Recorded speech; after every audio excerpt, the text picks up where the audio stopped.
Grass seeds looking mint in the sunshine. Nice Cork. Good morning and welcome back to Dowerhouse Farms, or Beef and Crops Farm in East Cork in the south of Ireland. We put up a video every day to promote Irish agriculture.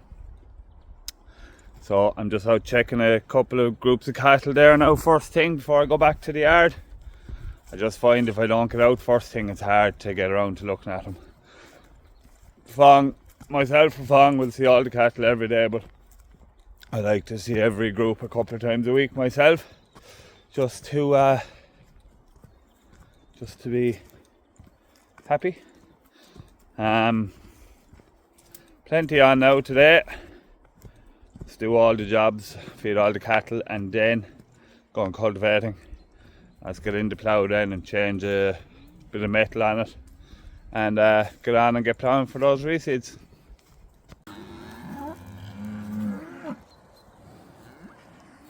The boys looking happy out. Oh, shut up, be giving out. We'll give them a shift there now. Back in the yard now.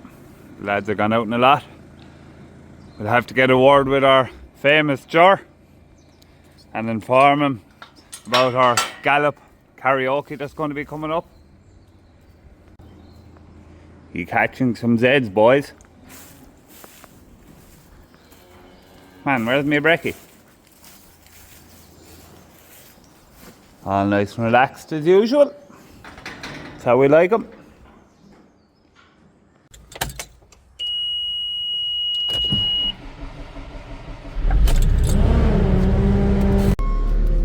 We'll get the silage pushed in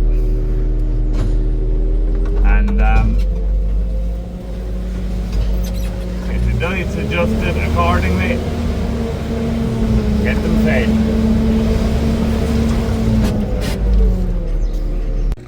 All anyone on YouTube wants to see is Jar singing "This is Cork" going round the gallop.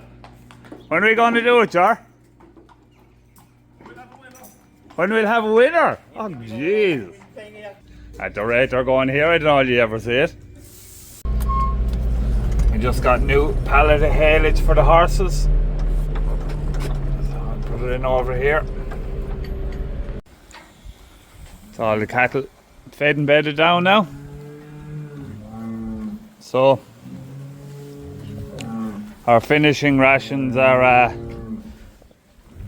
whole crop silage, red clover silage, barley and straw, and a mineral buffer and yeast mix. So look, I think they're doing really well. They're in about 70 days there now, and they're starting to come fairly fit there now, so another 2 weeks maybe they'll be moving on. Daily cultivation check-in. Oh God, we're getting there now. We've we've loads done. So as I was saying the other day, right, we cultivate because we were just struggling to sort of get through the work in the autumn, but look, also we're trying to get away from the plough, just to try and improve the carbon footprint of our farm. Now look, that's not high on our list of priorities, but it is on our list of priorities. Improving our environmental footprint of the farm, again, it's not top of the list of priorities, but it is on the list of priorities. And moving to a min-till based system and a sort of a semi-conservation farming type system will help that. Look, everyone has to do their little bit, and the thing about it is a lot of the practices we're doing long term are going to make the farm more sustainable, so that's what we're looking for. Like the less cultivation or practicing non-inversion tillage, which is not ploughing basically, so you're not turning all taking the soil that's underneath and turning it upside down. And when you do that, the carbon in the soil gets aerated. No, don't hold me on any of this because I'm not a scientist and I'm not a soil biologist or any of that kind of stuff. When you turn soil upside down, the carbon gets oxidized and it's released up into the atmosphere. That's very layman's terms now, and I hope that's right, but I think it is. So, look, there are added benefits. It's a lot faster not to plough. It's cheaper not to plough. Look, there is issues with it. Last year we saw compaction where maybe we didn't cultivate fields correctly was an issue. Grass weeds, historically in mint-hill systems have been the failure of mint-hill systems, but we have a fairly broad rotation, so that's a huge help. And look, I think it's not just a case of if you're switching to a mint-hill system, going out buying a cultivator and a drill that will do mint-hilling. I think they're halfway down the list of what you be doing, you know, like getting your P and K levels in your soil right, and your pH, of course, in your soil right. And look, you start looking at things then like you know, your organic matter and actually your soil health. If you get a spade and go out into the field and go to your best field and dig up a clump of soil and see what that's like and compare to a clump of soil in your worst field, and then you'll start to learn the difference between good and bad soil. And look, I've no doubt ground that we're farming a long time, or ground that we own, is probably in a lot better nick than ground we've taken on recently, because we have been doing a good few measures to protect our soil over the last few years. So look, mint-hill is sort of it's I won't say it's a way of life now because I sound a bit cultish, but it's not just a case of out buying a big cultivator and a big tractor to pull it. Now that is an added bonus, you get to have big tractors. I'm really joking. But yeah, Ollie Bloggs reckons he's a farmer so he can have machinery. I'd be the opposite now, to be honest. I have machinery so I can be a farmer. Gear doesn't really bother me. I like to have nice gear that works well, that you don't have to be fixing, and that's some way comfortable for the operator. Other than that, now it doesn't really bother me.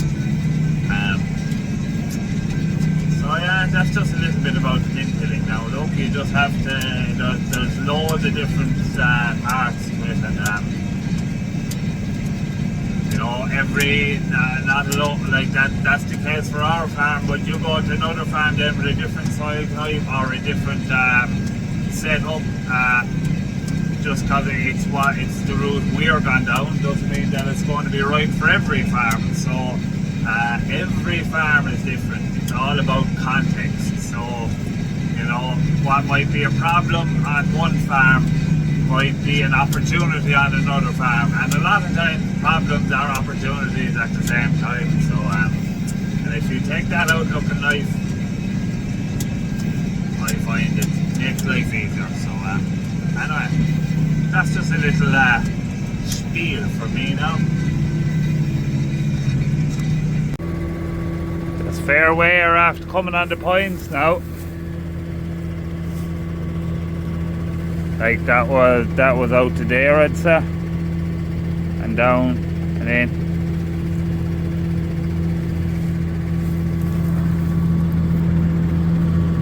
No, sorry.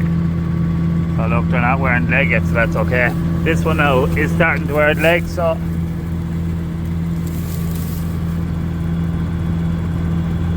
a little bit more now, and that'll be wearing the leg. So that's when they're fully worn out. What about this one? I know he's okay.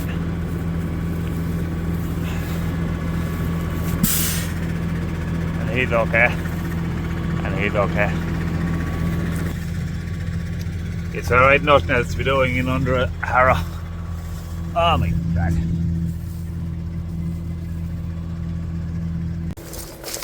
beans update. Now this is a different field to the field I was showing you all along. These beans are actually unreal. Jesus. These are way better than the other field. Yeah. Jesus. They're very green though. Oh my god.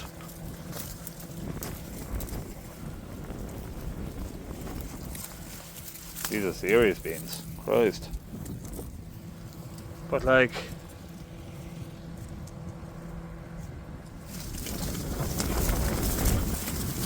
I need to walk through them. A few of them broken over now.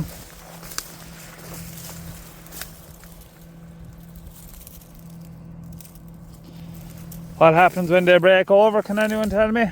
I assume they die of some description. So, but God, there's a lot of those. How many beans there? Pods. 1, 2, 3, 4, 5, 6, 7, 8, 9, 10, 11, 12, 13, 14, 15, 16, 17, 18, 19, 20, 21. Yeah, 21. Not massive.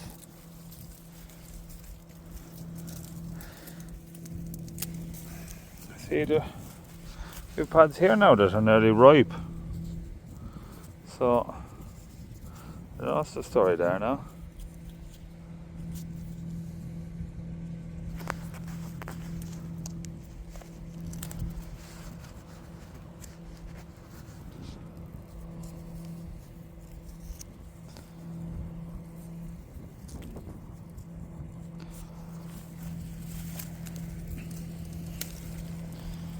Like, I was hoping to bale these now for bedding.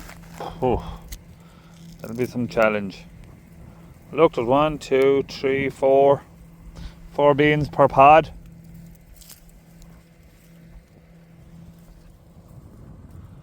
Who knows? Hopefully they're good. That's that field done now. Another beautiful day in East Cork. We're getting a few showers, alright. I haven't been speaking to Dad now. I assume they're cutting away, I don't know. We'll head back to the yard now. We'll drop off the heaver and we'll put on the plough and go ploughing. This is the mighty PB100 640 semi-mounted Keverland slatted boards. I'd say it's 1998, I'd say. I think that bought in 2000 and it had one season done. So I don't know how much it's ploughed, but it's tens of thousands of acres ploughed at this stage anyway. She's getting more. We replaced the bushings on it there a couple of years ago. And I replaced that headstock there where it turns over last year. And yeah, she look, a few bearings and bits and pieces. She needs a new set of sole plates now, and I have them. And I'd say everything else is nearly okay. I don't have that much to do. I've only 10 acres to plough now, so she'll probably plough maybe 150 or 200 acres in the year, depending. She might plough more. Sometimes we do a bit of contract ploughing, so all the slats look good. We'll get into it. So the problem with these things is these balls, the front, there's two balls, one in the front, one in the back, and you can't get a socket onto the front one, so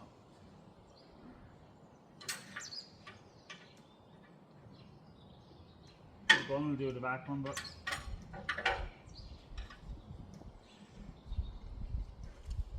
a second spanner.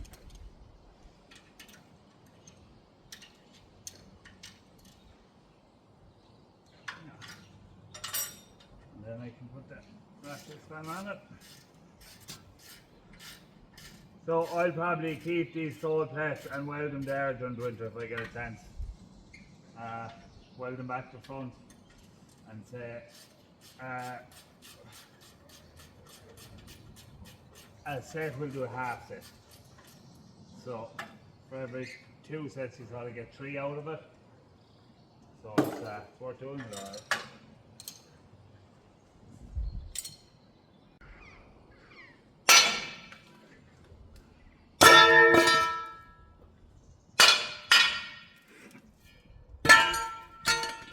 on the new ones now.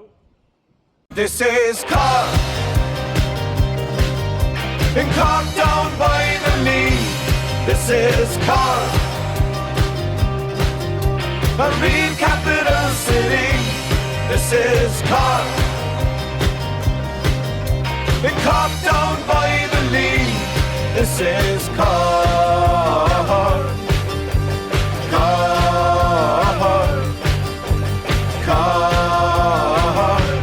This is Cork. We're into the last of the cereal harvest now. Just the beans left, they won't be ready for 3 weeks.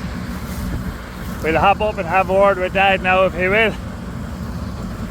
So, there's Fong in his trusty TM. He loves that tractor.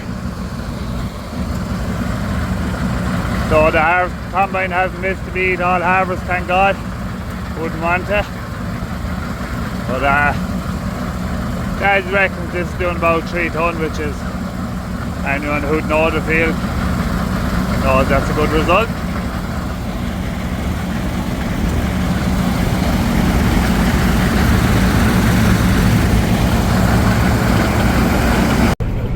Right, due to a successful harvest, Dad has agreed to come on the YouTube channel. So Dad, how many harvests have you done now? 50. 50, right. Good, bad or indifferent? Indifferent. Indifferent, so maybe a little bit below average, but to be expected, a lot better than we thought. Maybe it was looking in May. Even that there for a crop that looked like it was dying out of the ground, there's a nice crop of barley there, isn't there? Not as bad as we thought. Yeah, no, not as bad as we thought. This is a field after beat, and I'll put my hands up, I made the balls of the tilling of it.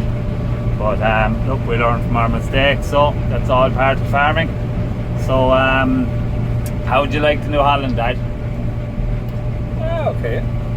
Yeah, so I prefer the class, to be honest, but we had that for 20 years. This is only our second year with this, so I prefer driving the class. But here I don't get to drive it much anyway, so it makes no difference. But yeah, so that's about it now. This is the last run and a half of the cereal harvest. We've beans next week. I looked at them again there today, Dad, and they're no closer to harvesting than they were last week anyway, so we might have to get woolly caps and coats to harvest the beans. So I'm going to leave it there now for today's video, because in celebration of the harvest being finished, I'm not going to bother doing the ploughing until tomorrow. So from all at Dower House Farms, we'll see you again tomorrow.